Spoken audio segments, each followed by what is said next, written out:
A little advice. A little advice. Come on, yeah. Just a little advice. Just a little advice with Christine Little. Check it out.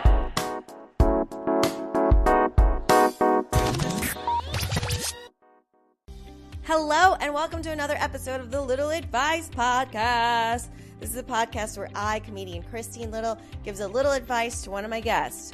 And it's only a little advice because, like I always say, I only have a little degree. But I also read a lot of self-help books, and I think I can use some of that knowledge to try to use on other people since I don't know how to use it on myself. Right now, by the way, I'm reading a book called The Healing Codes. It's really good. I highly recommend it.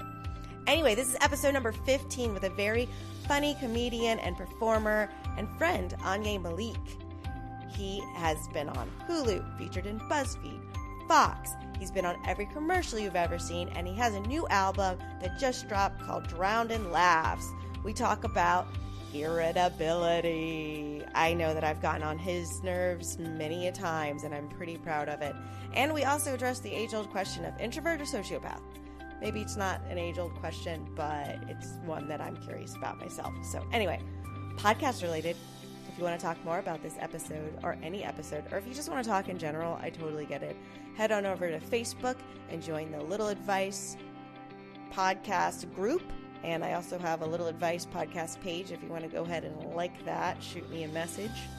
And if you wouldn't mind, if you're not busy right now, go ahead and get on the app here and just rate this podcast 5 stars and share it and sub and leave a little review. I want to give a shout out to Apple Pie 614 for your interesting review. I appreciate it. If you don't know what I'm talking about, please go over and look. Anyway, with no further ado, here is episode number 15 with a very funny comedian, Anyi Malik. Thank you for listening to A Little Advice.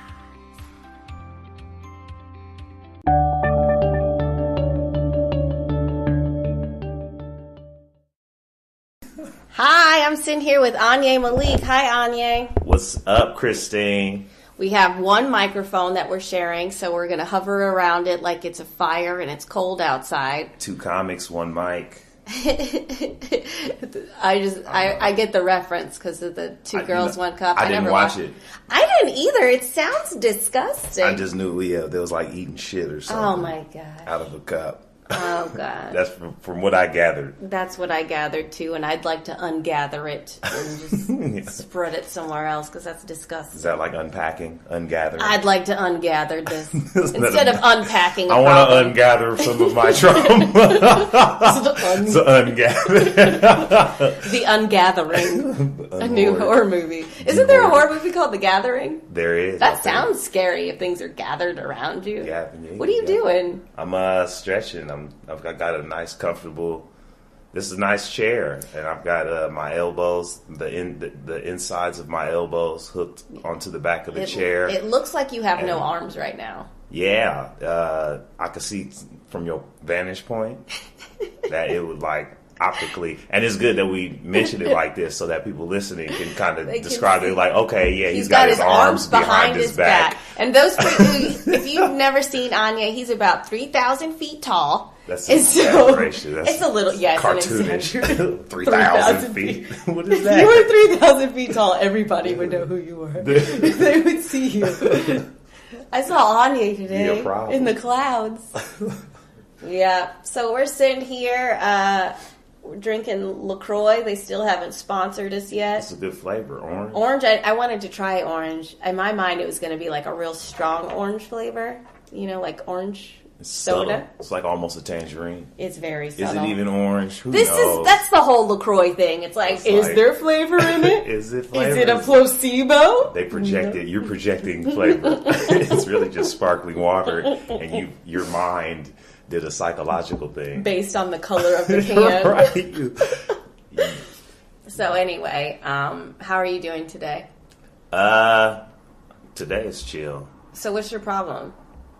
I got hella problems. I'm probably irritable. You're probably irritable? I'm hella irritable. So one problem is you don't even know how you feel. I know how I feel. I don't know why I feel that way. Go on. I don't know. You don't. You know how you feel. So you said you're probably irritable. Yeah, I'm hella irritable. And so you are irritable. So your way. So you saying I'm probably X means that you are that, but you don't want to lean into it too much. Yeah. Okay. I see you. Well. Not only that, I don't like to define myself by the constraints. I have the capacity for irritability, but I don't want to define myself as irritable. Does that make sense? Is it because you don't want to make that true? Well, because it doesn't define me. Like I said, it doesn't. We all have irritability, but right now, the irritability within me is very loud. Ooh, why? I don't know. Is it a today thing or just an overall? I think just an overall. Okay. I've started to notice a cantankerous spirit growing,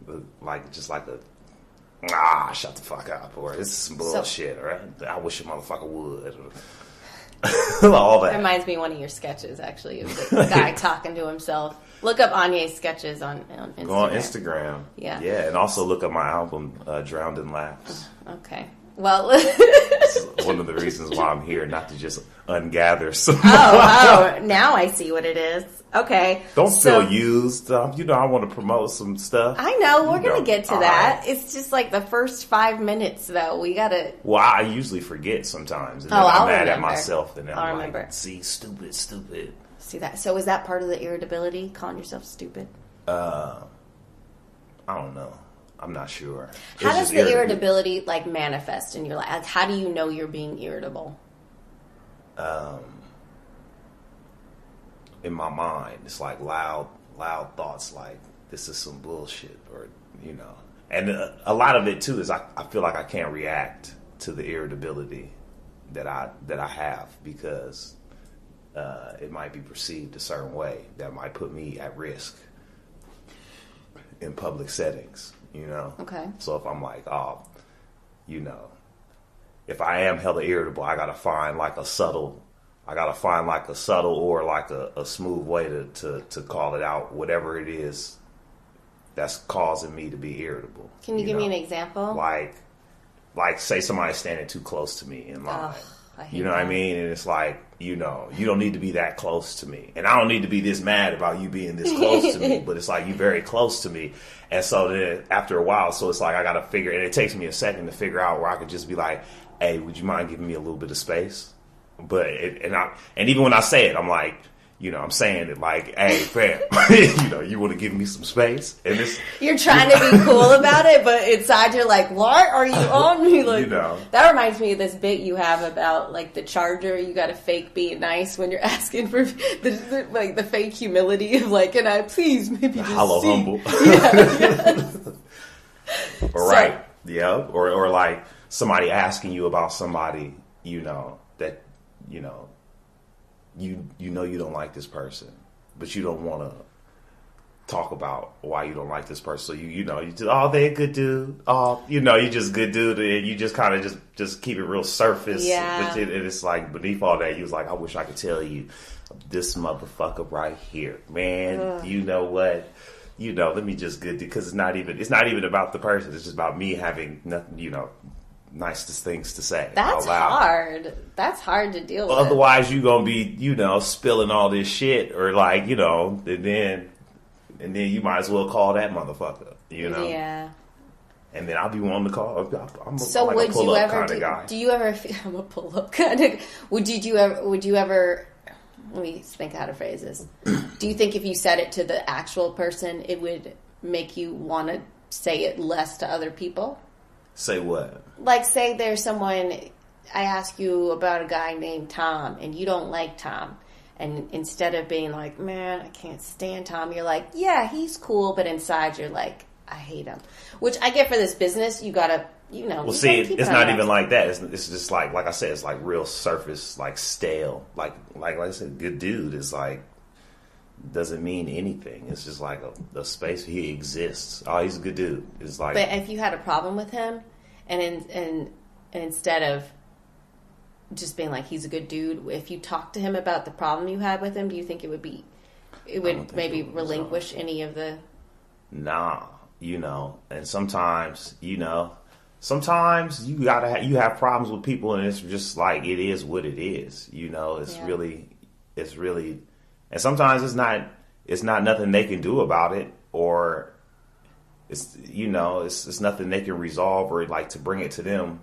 Your real problems with somebody, it's not going to really solve it. You know, especially sometimes like some of the shit do be trivial, and it's like it's not that the person is like aggressively fucking with you, but you recognize something that you just can't fuck with yourself. And so It's like, for me to tell you I have a problem with thus and such, so I can't fuck with you, is not going to do nothing but open another door of problems. So you're not really releasing. Especially you've already decided. So you're saying like you could not like someone for a trivial reason, and it's not even worth discussing with them. And trivial enough to not make an issue with them, but you just recognize something about their character enough to not fuck with them. Right, I get that. You're like, I see this about you, or you're a social climber, or you're a user, or whatever it is, and you don't want to, you're like, I don't really care that much for this person based on what I've observed, but I don't need to talk to them about it. Or anybody else about it. Or anyone else. But then it does make you do you feel like holding that stuff in makes you a little bit more cantankerous, or, what did you say?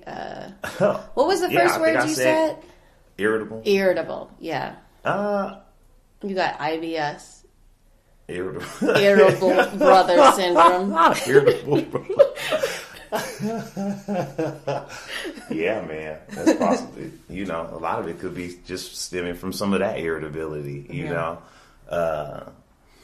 Especially in today's climate too, where fools are like still not getting it, but they act like they get it, and you're just like, you just got it. If you got it, you just got it. Okay, hold it here. And then you're acting like you got it for a long time. You've been at it. It's like, okay, and you're trying to teach other people about it, but you don't know what you're talking about. And then even for you to step in them situations like that with some actual perspective, what crazy. That's even another bigger door, and it ain't even my responsibility to even help people with that. And so I'll just be like, Can we talk about what that is? Because I feel like we're skating around what it is. I'm talking about. It's a lot of things. It's a lot of things happening right now. In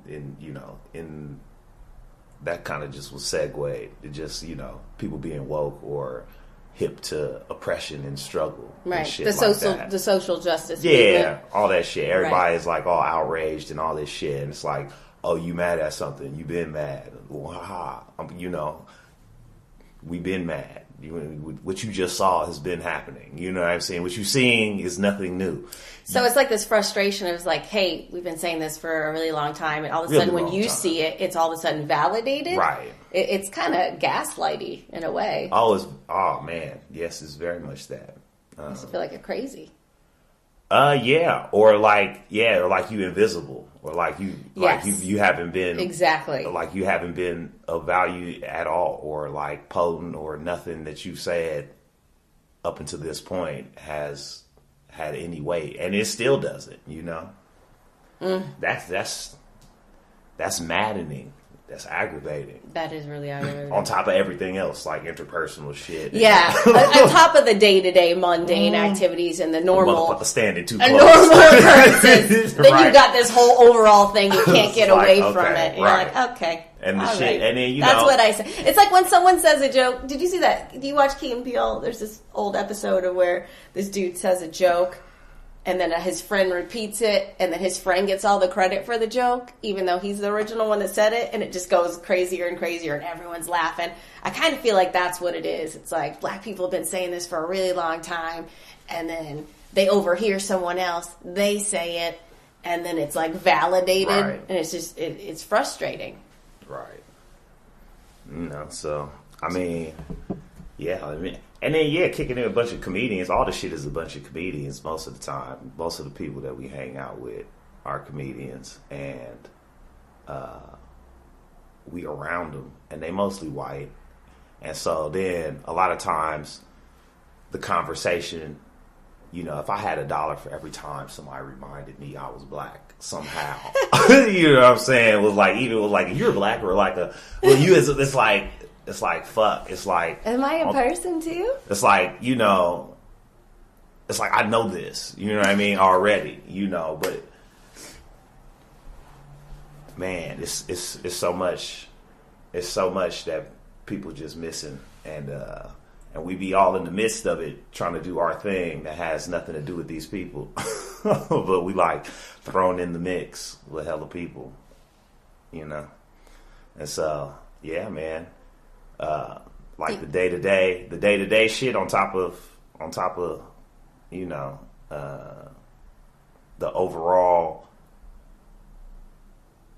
awareness of your true value in society, where you sit on the totem pole, the stratification or whatever model exists, knowing exactly where you are on that, and then dealing with individuals on a regular day to day, and they'll try to play you. You know, people try to play you. People make little slick remarks. People say stuff. People do stuff. You have to, like what?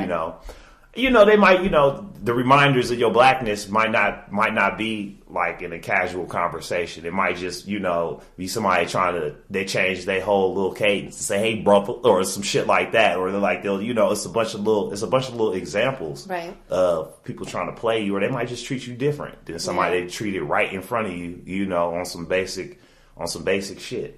And then so you finding the potent ways whether or not you gonna challenge this shit. Like, is this the hill I'm gonna die on today? And, and a lot of times I'll be ready to die on that hill because I'm probably I'm definitely confrontational. I'm ready to confront things so that I don't sit with it too long. Because if I'm walking around fucking around like letting this shit linger and the person's like 30 miles away and shit, is like, oh wait, that was like 3 hours ago. You're holding on to it. Right. But do you feel, since you do have a level of irritability, do you think that irritability is exacerbated by what's going on in the current climate, or and does confronting people about it when it comes up, does that help? Well, that's the weird thing too. The current climate has always been, for me, the current climate. There's nothing really different for me. Well, yes, but in terms of other people's awareness of the climate. That's the only thing that's different about the climate. Right. And so from that standpoint, this awareness or this participation in oppression, that is like people is just so excited to be a part of, and not like a happy excited, but like a eagerness to claim, to just, to claim that they thing is the new black, and while black is still black, and there's some black folks in that category, they have it worse, and it's all like Benihana's. You watching them cook this shit, like all the ingredients are right here, and it's like, you don't see what you cooking? Are you trying to tell me that this is not sushi, or this is something else? But it's all the ingredients are right here. Everything is, all the contradictions, all the evidence and everything is all laid out. But it's like, you're not paying attention to that. You're seeing people see what they want to see, And so seeing that, it's frustrating and it's irritating. But you can't, I can't be irritated. Like, there's no potent response that I could do to that except really challenge whatever irritabilities that pop up. Does that help when you challenge the irritabilities? It does. I feel, it helps me be less irritable, At least, I'm like, not holding on to that thing that was like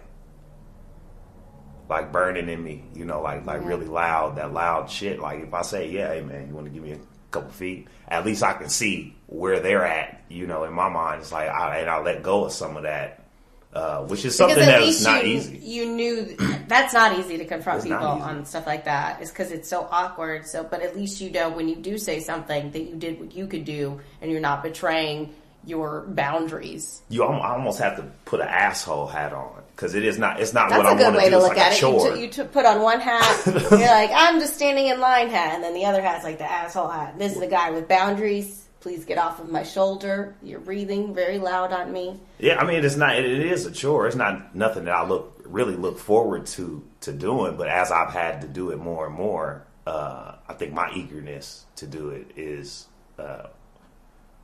it's almost secondhand, I don't even be eager, but it's like, you know, if I have to be an asshole, if this is what an asshole is, my establishing boundaries are saying, you know, this is some bullshit right here in those exact terms. Do you think it's being an asshole if you establish your boundaries or tell somebody to back off?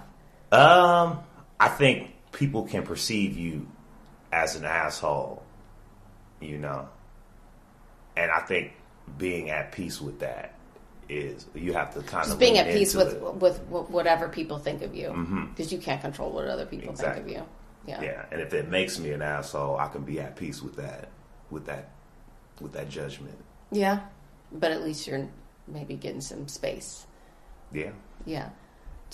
Is there anything you do to help, like, I don't know, quench the irritation, or I don't even know if that's the right word, but is there anything you do to kind of soften the irritation that you get? Like any self-care stuff that you do? You go on walks, listen to music, write jokes. Like, I do all of those things. Does it help? I don't think all of that. It don't always help in the moment. I mean, in the moment it helps, but it don't always satisfy the irritability. But it does help me make better decisions on what I'm going to do with that irritability. You know. You still feel irritated, but you're like clear-minded about not just making. Just because I'm irritated doesn't mean I'm not justified in my irritation. And sometimes, like, a breath will make me like, okay, is that me? Is that me tripping? Is that really? Is this the hill? Is this the battle? Is this the battlegrounds? All right, I can probably let. How do you determine on whether it's you tripping or if you feel like you're valid? That's something I struggle with personally. Is like, are my feelings valid in this moment? Or am I tripping? I mean, I don't know. It's a thing. If I ask myself, and then the answer is like, nah, that motherfucker out of pocket. Then it's just it's just what it is, and I trust myself with that process too. So I can still be wrong. Can you explain to people what out of pocket means? You're out of line. Out of line. You got me fucked up. Yeah. Do I need to explain? No, I think that's pretty clear. All right. So irritability. You do write jokes, go for walks, stuff. I don't write jokes. We'll get to that in the next portion of this podcast, because I'm going to hear all about how you write those jokes. I don't write jokes. Well, we will talk about that. Okay. But about irritability. Mm-hmm. This is a question. Yeah. Like, what else? What else about irritability? Do you feel like it's a problem in your life? Does it affect your work? Does it affect your relationships? I'm probably less patient with people I'm seeing romantically. Not like, you know, I'm cussing them out, but it's like, you know, if you're like being obnoxious. You know, don't look at me when you say obnoxious. Well, we're not dating, so I just distinctly remember you saying I was obnoxious, so that's why I said that. Well, you were being obnoxious. I was being fun. I was being look how fun. You just changed the framework on that. That was so adorable how you did that. Here's the backstory. We were at an audition. First of all, and it was just like Anya came 2 hours late to the wrong place. Anyway, I was being fun, clowning. We booked this callback though. So you, and Suna. Yeah. And we were just all out of pocket. Y'all was both. I was very. You were out of pocket chill. In the sense that you were very late. Yeah. Okay. All right. Okay. Whatever. You're right. All right. Yeah. I went to the office that the audition was at, and they had a different office for the callback, and you know, I made that error. It was a human error. You know, these things happen. Mistakes happen. Some people would have said that was obnoxious. You know, it wasn't deliberate, like y'all showing y'all asses in that y'all figurative asses in that. We were just joking around, having a good time. What is at some point sooner? Racist pussy. What? What are y'all that doing? That was a bit. Y'all I don't know. Doing the most. That was funny. Y'all was doing the And then utmost. she went into the client bathroom. Sorry. Y'all would not stop. Y'all just would not stop. And it was like, y'all knew me. And then, so I was there by proxy of all this energy. I didn't think it was that bad, in all honesty. Well, we all booked it. Mine was the only one that didn't air. All good. I didn't need that money. So. But anyway, in terms of being obnoxious, what do you you're not good at handling the patience. I mean, it seems like what you think is obnoxious, maybe some people would think is like not or fun. Yeah, I know a lot of. So it's like a lot of cute behavior in romance that is like I don't be fucking with, but like I want the people to have their cute space. You're If cranky. girl have your cute, you be cute, but it's like after a while I'll be like, okay, I get it. You know. I had a boyfriend like that when I was having fun. He'd be like, "Oh, go do comedy," and that really bothered me. That's not fun. So, what do you want people to just be like stone faced all the time? No, you do what you got to do. I mean, I don't know. That's another thing that I just in the moment I'll breathe and be like, okay, I don't want to control this person's behavior. At the same time, it's more stimuli that I can process in the moment. So how am I going to live with this without hurting this person's feeling? At the same time, let them know that I'm not fucking with this right now. Okay. You know what? You phrasing it like that makes me look at it a little differently because I can relate to being overstimulated by somebody, whether they're being loud or just too much energy. And then sometimes I catch myself and be like, okay, have I been this person? What about, what is Anyi extra? We all have. Yeah. So I, in the moment, it's like, have I been hella extra? And so I'll still, I'll remain there, but I'm not really indulgent too much. You're not feeding the bears. You're not playing. And that causes a lot of problems. Well, because people, they don't know if they need to cheer you up some more, or if you're just not fucking with it. So that might help to make the little distinction there. Maybe have like a little flag, like a red flag, green flag, red flag. Not feeling a green flag. I need a little encouragement. Hey, I'm here for solutions. What? Yeah. It's not this. Come on. Coming out here with, pulling out cartoons and shit. This is my happy bear, okay? You're making him sad. Come on, man. Hey, I'm just trying to help you out with your irritable partner syndrome or whatever it is. So, funny. So it sounds like you're irritable and you either speak up about it so you don't fester on it unless it's maybe a person whose energy is just overstimulating for you and you kind of just try to Well, it's not one individual. It usually multiple. Anytime you intimate with a woman and y'all got downtime, that ain't got nothing to do with fucking, basically. That's so romantic. You should put that in your wedding vows when you get married. We've had a lot of intimate time that doesn't do with fucking. They got nothing to do with fucking. And I haven't been that annoyed, so.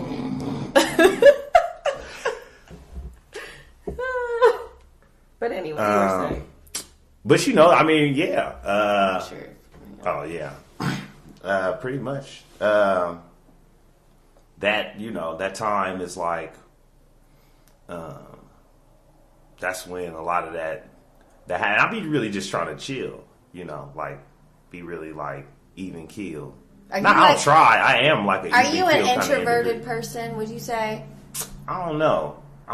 It's like one of them definition things, It seems like, do you get overstimulated by stuff in the environment? Do you? Well, I don't know. I observe too much. I observe too much. I observe too much nuanceical shit that or too many other things stand out to me in social situations that could probably leave me exhausted a lot of times. It sounds like it. Do you? Because a lot of times people do overstep and do a lot of other shit, with strangers or people they, not on certain levels with. And then, a lot of it can be kind of cumbersome.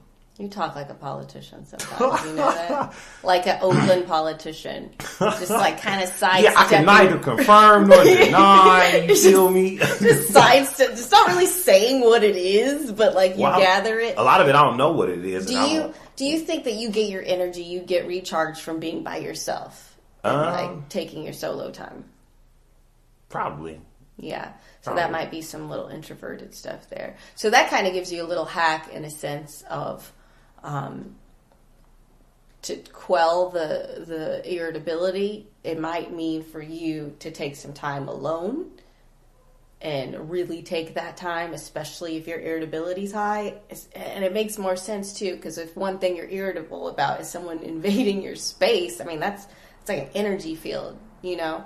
So I think it would really benefit you to know when that level's high. That one thing you can do, one tool, is to have some solo Anyi time. Okay. I probably have a lot of that solo Anyi time. I mean, I live solo. Good. And so, yeah. Does that work better for you to live alone? Oh, definitely. As opposed to with roommates and shit. Yeah, I can't do that. That's not. I mean, that's roommates is. We did that. I can't do that no more. Right. It's just something about people you don't know that you live with. What if you know or them? even if you know them, it's like that changes how you know them and how they know you, and it's like it's a level of camping that I'm not. I'm not camping with these niggas out here. Okay. I'm not camping with you, man. That's fair.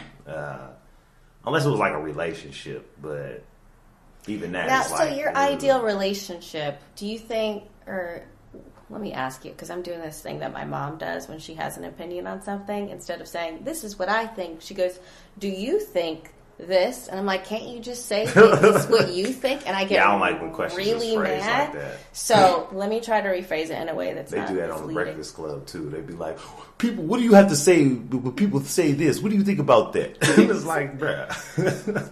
So, who do you think the ideal partner for you would be energy-wise? Do you think... Who? Like in terms of higher energy or more like you, even keel energy? Or key and peel energy, because that rhymed. I don't know. It depends. I really haven't really put that much thought and expectations into it, because I don't want to be closed off to the possibility it might not fit into the criteria or whatever that I've designed in mind, especially with somebody like even. Who do you feel more comfortable around? Like, what kind of people do you feel more comfortable around?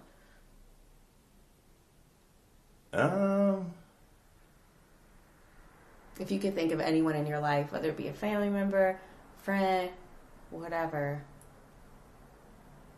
I mean, that's probably a good question. Like, I don't like the folks I kick it and sit in silence with. Anybody you I don't can like kick it. people? I say anybody I can kick it in silence with. Like anybody where I've we've been in the same space and kicked it, and whether it was some music on or we was just chilling, it was just no words was exchanged, but that was like valuable. A lot of times you hang out with people and in silence they feel like they have to fill the silence with shit. And so, I don't know anybody like that. And so then you being funny, but like it's hard for a lot of people to sit in silence, and those be the times where I feel the most connected to a lot of my friends and people that I've had valuable time with is in those moments of silence. And a lot of times it's mostly homies, because like a lot of times women not gonna sit in silence with you. You know, that's sexist. I said a lot of times. Okay. It's not sexist. I didn't say women are incapable. Do you have any girls that you're seeing that are like that? Or that you have seen that have been like that? That are like would chill in silence? There are girls like that, and they are so boring. I'm just kidding. No, not that I'm talking to. I'm kidding. Not that I'm talking to. Like silence is like an invitation for try to see what you got going on, or just ask. No, questions. I think a hallmark of a good relationship is like when you are comfortable being silent and not saying anything, which is what silence is. But I also feel like it is really difficult, especially when there's someone you don't know as well, because you're like for me, I'm like, are they mad at me? So then I have to talk. But yeah. Well, I mean, I don't think I helped you with anything, but is there anything that you took away from this part of the podcast? Well, probably acknowledging my irritability is probably huge. It's definitely huge. You know, because even then, it's something I've thought about, or maybe it's even others have noticed but have not brought to my attention. But I could probably definitely sense, maybe others feel like they have to tiptoe around me. What do you mean? Because I'm irritable, or have such a capacity for irritability. Just to acknowledge, like, yes, I am irritable right now, or I am irritated. Yeah, to acknowledge that. Yeah, it's I don't know. I think that's not to say that I'm not, you know. So you're not. So you justified. are going to do the flags. I'm not going to do flags. Okay. That's corny. All that's right. like, well, teddy bears or whatever you suggested. Yeah, all that is like it's not corny. It's. You'll have a hand. It's not optimal, you know, to be carrying. I mean, I guess you could props. in advance. You're a prop comic. Everyone knows that. Come on. I guess it could help in advance if you're like, look, sometimes I do get irritated and I just need to be in silence. So it's not against you, but it's just a lot for me. Do you think you could say that to somebody? If you cared enough. I mean, I wouldn't have to ask for that. I would just go do that. It wouldn't be nothing I would ask permission for. Just something I would give notice for. You wouldn't give notice for? I wouldn't ask permission or probably give notice. So you just don't care. Well, if it was like taking time away to be in my own mental space? No, when we talked about earlier, like people being around you and being a lot, like overstimulating, right? And it annoys you, saying like, look, I know you may not be able to, not saying this verbatim, but like, hey, you may not be reading this about me, but this is annoying. Versus just like them not being able to read it and like I need more encouragement. But yeah, if I separated myself like that, it would be, I wouldn't be asking for permission. I'd be like, hey, I'm gonna need a minute. I need to go over here for a minute. Excuse me, you know, type of thing. But yeah, I don't really necessarily care how the other person would feel about it. Okay, so you're a sociopath. Is that that's a label? No. It's just something I like to call people sometimes. Because I guess we all have some social pathology. It's like sociopaths, they don't have empathy.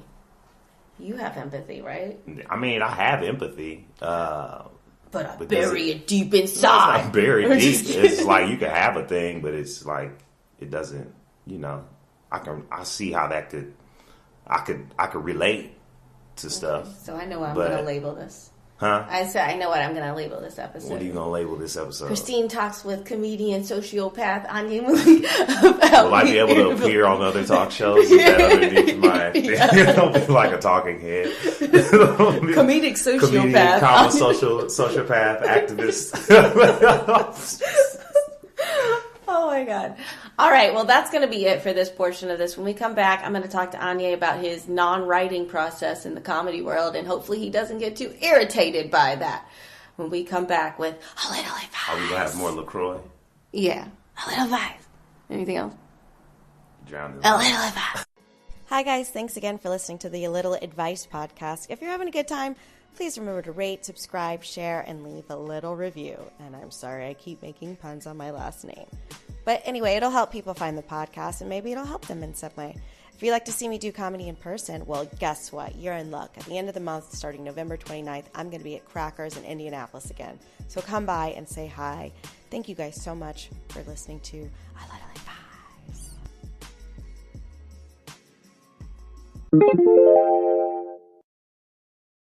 And we are back several moments, about a minute and 30 seconds later, probably, with a little advice with Anyi Malik. How's it going, Anyi? Felt like 30 minutes.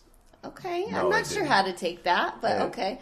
I was just telling Anyi that most of the time on this podcast, I don't really feel like I help anybody, but with this particular podcast, I definitely feel like I did not help and he told me that's what's up. What do you got there? A sticker? I got a sticker. I don't know why I pulled it out of my pocket. Why'd you pull that? I've already got 2. I was going to leave another one. Is that to make me feel better? Yeah. It was like, hey. They're there. You didn't help me, but here's a sticker. I feel like a child. I'm helping you. Thank you. I appreciate that. I could always use some more stickers of your blotted out face. It's not blotted out. Well, it's actually more. It's more of me than my cartoon face. Scan. Yeah. What is that called? What is that called? Barcode. Barcode. Bam. Okay. So anyway, Anyi, I want to ask you about your creative process.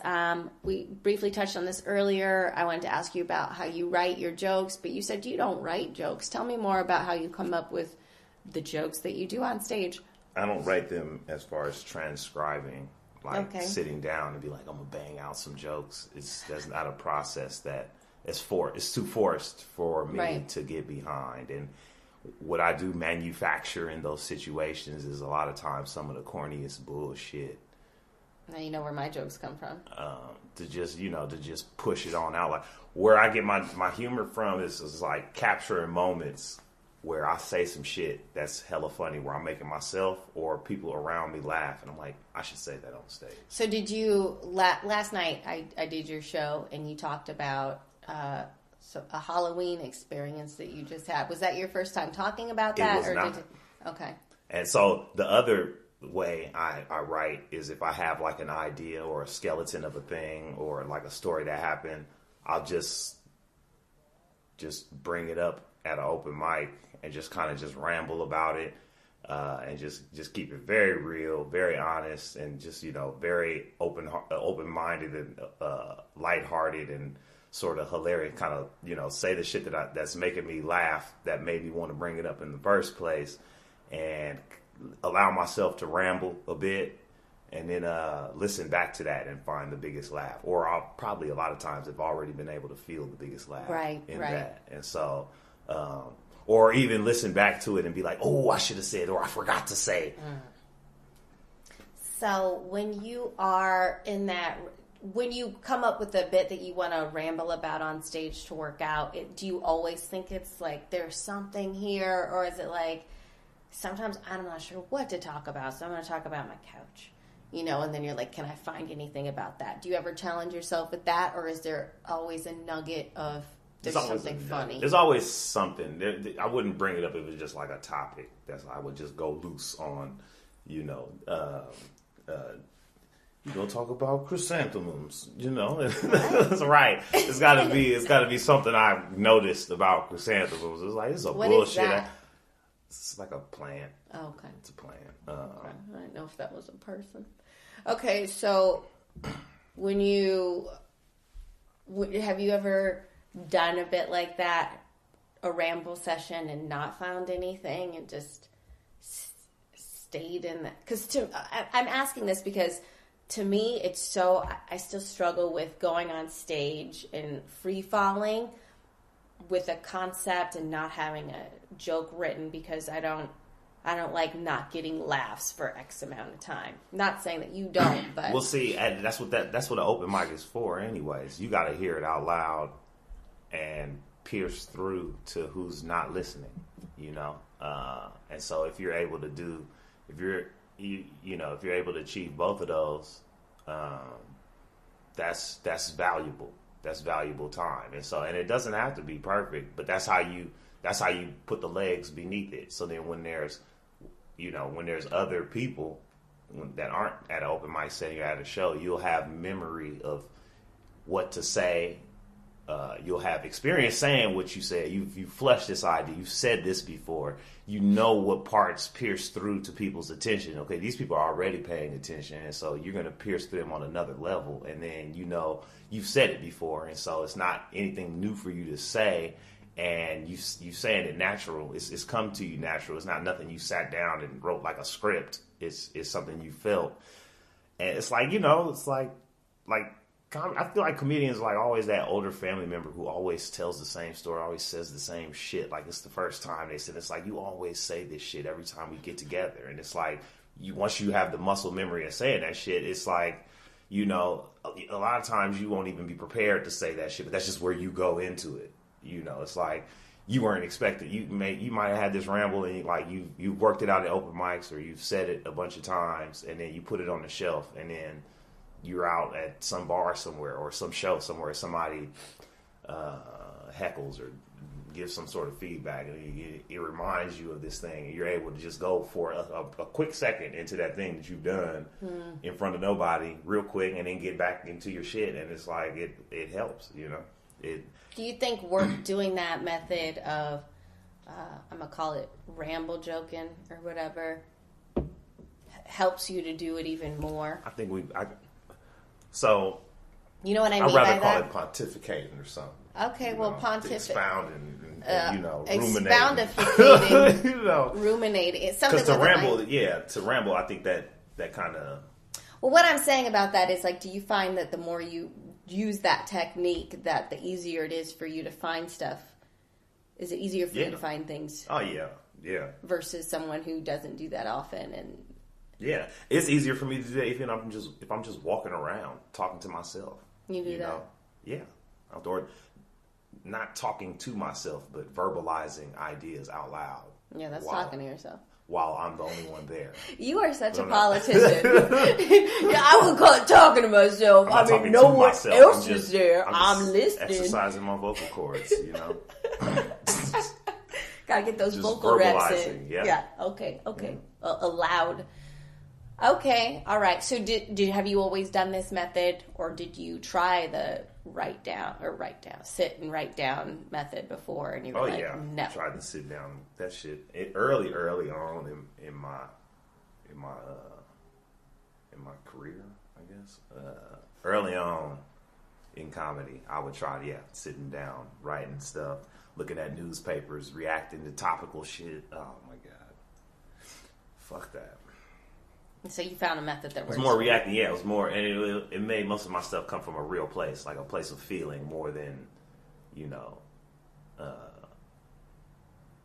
more than cerebral. And from the feeling, I can get cerebral, but as long as I'm feeling first, right? Or at least it's coming from a place that's emotional, whether it's the right emotion or an appropriate or acceptable, whatever emotion, it's coming from one of these places. I like that. I can relate to that because I find it hard to just sit and write, and I tend to come up with jokes when I'm talking with my friends and I say something funny. It's harder to just sit down and be like, these are my jokes. It's maddening. Okay, so let me ask you this question. Before any major success that you've had in your career or in your life, what is a mental shift that you had before that, if any? And we can talk about, you've recorded several albums, you've produced 1 million shows, at least. You've got your merchandise, you've toured, you do all kinds of, you're shooting videos, always doing stuff. I think the major shift I had was, the largest major mental shift I've had today was before all that, when I was working at the Improv. I remember when you were working there. You were King Anyi back then. Oh, yeah. And I changed my name to Anyi Malik to reflect my actual name, Malik is Arabic for king, so that's how I was going anyways. I see. So it was derivative from my name, but it was difficult for people to wrap their minds around that, Like, it was like a mental block already when you present yourself. And even though that's the meaning of the name anyways, it's just mentally people are already at odds with that in their mind, so they can't even hear. They're deaf. And so it was like. So when did you realize that?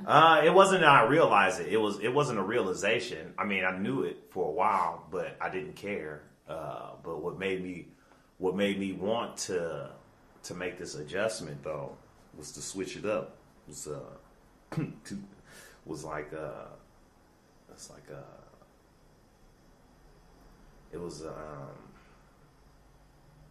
I had done a bunch of shows at the Improv. Like, I would always be the employee that was asking to do time. And a lot of times I was told no. Often I was told yes. The times I was told yes, it would often be on lineups where somebody like really major would also show up and be like a Daniel Tosh or a Louis C.K.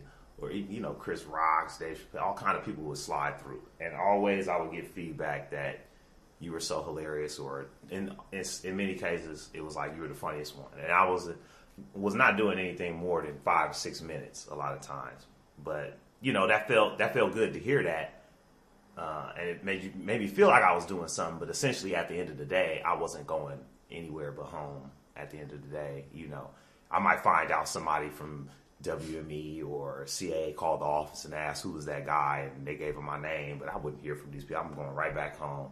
And so this was kind of just like, this pattern was kind of just like becoming to be like whatever, and it was just like, you get desensitized. Yeah, and it's like, I know I'm having skills, I know I'm having value, and I'm getting overlooked, I'm getting passed over, even though I'm like right here, I'm in in cats' faces, and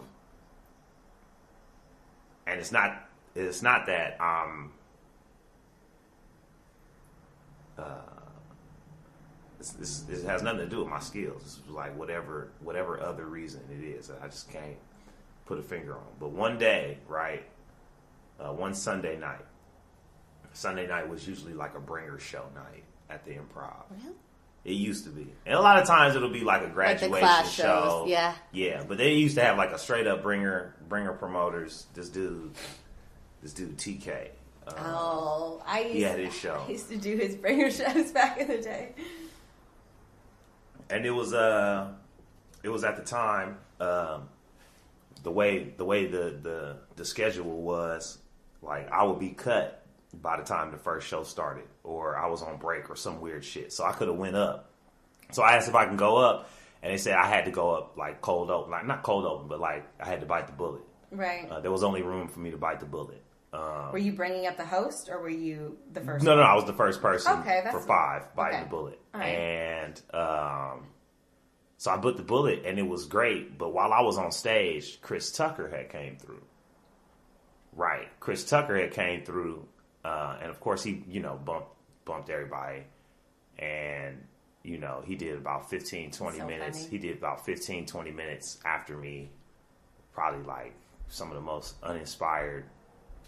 Yeah, it wasn't really, but he's given that license. They get that, once you're at that level, you don't have to be inspired. That's your open mic. It's a like show. You do whatever you want. You slide through on there, and while he's doing this uninspired, I already know what's going to happen after this show. People going to tell me, somebody's going to tell me that I was the funniest person of the night. Blah blah blah blah blah. I've been here before.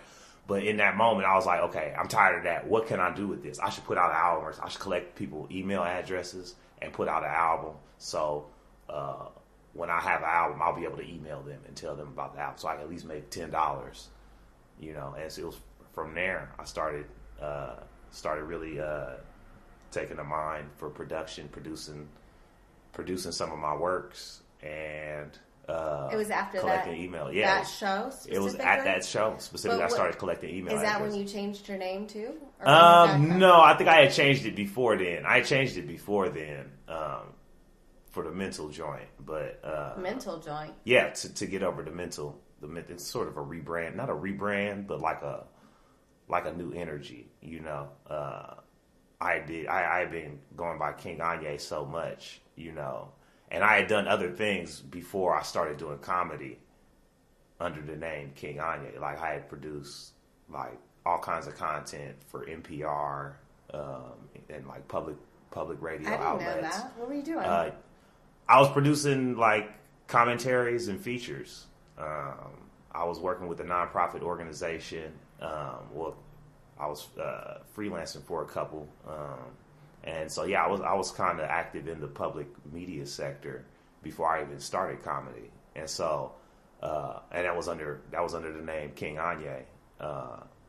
And so it also gave me a chance to make that separation between all that work and sort of double down on my dedication to stand up. So that kind of gave you a mental shift for not only the audience's perception of you, but your perception of yourself in terms of like, this is separate from everything else I've done before. Yeah. Okay. Absolutely. And so when you started collecting emails, you started that night of that show? Of that show, yeah.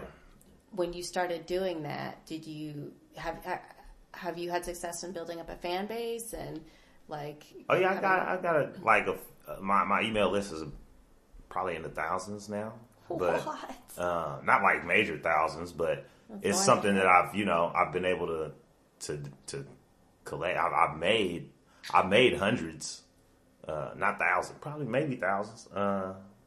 When I accumulated all over, like put my first album out in 2012, I for sure have made at least a couple of thousand. You have. Out of all of my like sales, whether it's like hand to hand or like the automatic payments or whatever, I've been able to do that. And I think when I finally did put the album out, it was when I made I was at the Improv and did the open mic and made like $20 afterwards, just selling albums. And it wasn't glamorous, and it wasn't a glamorous figure. Was that lamb chopping? It was lamb chopping, yeah. And it wasn't a glamorous figure. It wasn't a glamorous position at the Improv, but it was substantial, and it meant more than the good night. You know what I'm saying? It meant more than the you going home that I was used to, and so that that put me on to another possibility of creating shit for myself. As opposed to even like being on at the Improv and working there, but you're still able to have access to that stage where so many other more established comedians are when you're first starting out. That's a huge thing too. Yeah, well, opportunity. I think by that point I was probably 5 or 6 years in, so I wasn't just starting out, but it was at that. Yeah, I didn't know that. I remember I used to go to was it a Sunday mic there in the main room? Before any other things, and I think you were the host or something, or you were always there? I was always there. Maybe Peter was hosting. Peter. He would host a lot, yeah. That's crazy. Peter Banichowski. So do you recommend that people, comedians, creatives, start an email list? Like, how often do you email your email list? I don't email blast so often as to not abuse the list. So I send a newsletter out, when I have things to announce or big shows to announce. So you don't do it is it like monthly, would you say? Usually it's probably monthly or once or twice a month. It depends on how much activity I have going on. So if I got some dope shows coming up and an album that I've dropped. So, and some sketches. And so when this podcast comes out, I'll include all of that in a newsletter blast. Well, this will come out on Monday. On Monday? Yeah, I'm kind of okay. No, I'm not backlogged with my podcast recordings right now. Well, yeah, I don't have no.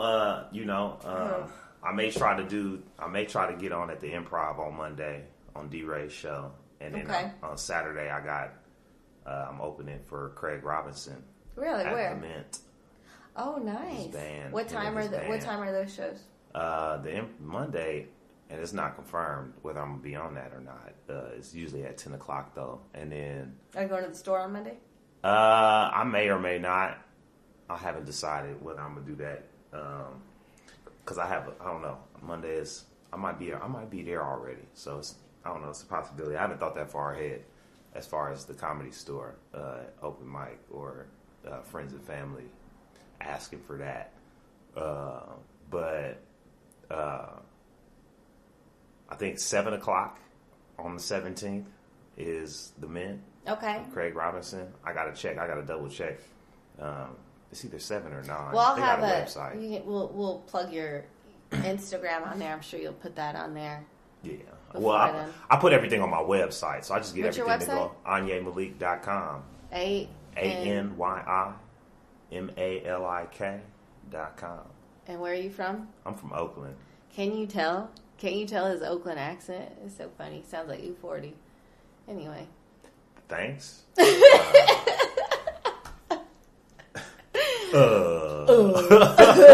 hella confused. Yes. For you E40 fans. Let me think if there's anything else I want to ask you creative-wise. Do you have any advice for people in terms of getting their creative juices flowing? I'm not really... I don't know. Advice, if you want to get your creative juices flowing, you kind of got to let it happen, but be prepared for it to happen, I guess. Keep a pen and paper with you. Yeah, usually, like, find your most creative moments. A lot of times, like, when I was at work, I would have the most jokes come to me because I wanted to get out of there, you know, and it's like, oh, man, you know, you just have all the ideas come to you when you can't express them or something, you know. I mean, find these places where or situations where you're in touch with your creativity. If it's, you know, even if, and it might sound crazy, but it might be something that stresses you out. Like it might be at your job or at your home space or with certain people that get on your nerves, and you're like, damn, this is so funny. All this shit that I thought up around these annoying motherfuckers. I'm about to shoot hella sketches about these fools. I'm about to tell hella jokes about these fools. I like that. Just taking the negativity and spinning it into a creative direction. All right, one last thing. Do you have any advice for people who might be thinking of dabbling in the creative arts, whether they be musicians, writers, directors, comedians, singers, anything like that? Because you've kind of done a lot in a lot of different areas. I don't know. If you want to do stuff, just do stuff. Do it, Nike? I mean, he who has begun is half done, and a lot of times, you know, experience is the best teacher. So you're saying just do it. Get out there and fail. You'll fail, but you're going to fail the more you try to learn stuff anyways, and, you know, just do stuff. That's how I do anything. I just make attempts, and then I gauge whether or not I fell short or exceeded my expectations or what happened. You don't get in your head about, oh, I'm afraid to do this because what if it turns out like this? I might for a moment, but even then, You'll it's like act. you still do it. You know, Okay. if this might happen, yeah, you might bomb. Yeah, like I might bomb on Monday at D-Ray's show. You know, it might be terrible. It might be dismal. That's happened before. You know what I'm saying? How do you deal with that? I don't know, man. Like it's weird too, because like I'm at a certain level creatively and performance wise where I know everybody is not going to react to me with the same warmth everywhere. And so usually what happens is when I don't succeed, especially in like at a high impact, I'm usually good like in a lot of different scenarios, whether they be black rooms, white rooms, Mexican, whatever, intersectional, you know, diverse, whatever. I struggle the most with like high impact black rooms, you know, and even then when I do struggle, like I said, I might not connect with everybody, but there's always like 2 or 3 people that's like, yo, I fucked with you, or I peeped that one thing you did, or I seen that. And so, you know, that helps me not destroy myself. Yeah. You know, self-destructing in moments and kind of, you know, take it on the chin and move forward with it.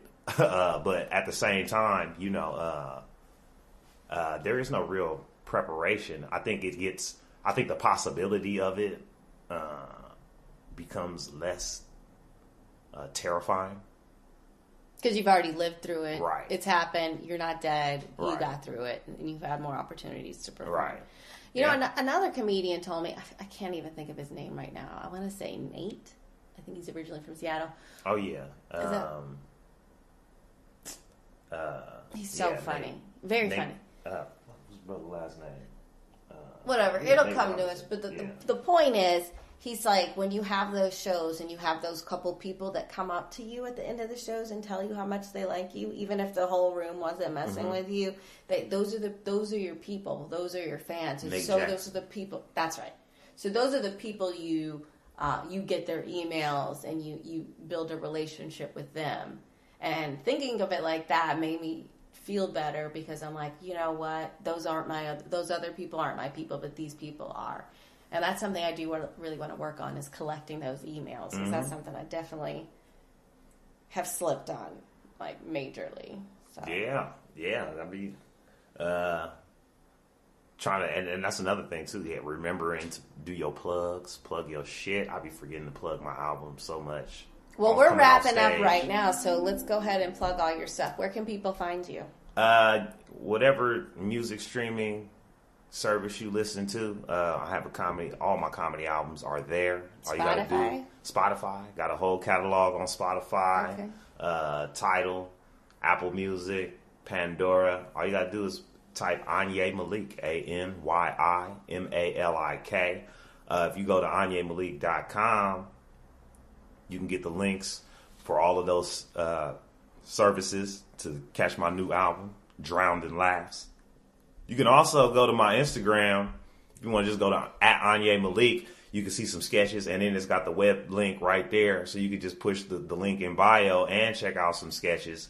If you want a physical copy of the album, you can go to the website and click the button. I got the power package. It's got lighters. In the power package, yeah, I'll send you a USB, a 2 gig USB of Drowned in Laughs, as well as Pop Grits, my last album on Mad Records, as well as some sketches and some photo images. And in the package, is along with the USB, it'll be a lighter and some stickers.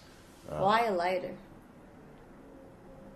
It's fire. I don't know. Why not a lighter? I like survival. it. I got a bunch of free lighters, and I wanted to share those. How'd you get these free lighters? You asking too many questions. All right. Okay. Well, thank you so much, Anyi, for being on this podcast. I really appreciate it. Any last words? Like final? Like am I dying now? This is it for you, man. Oh, well, I guess it was fun world. Thank you guys so much for listening to A Little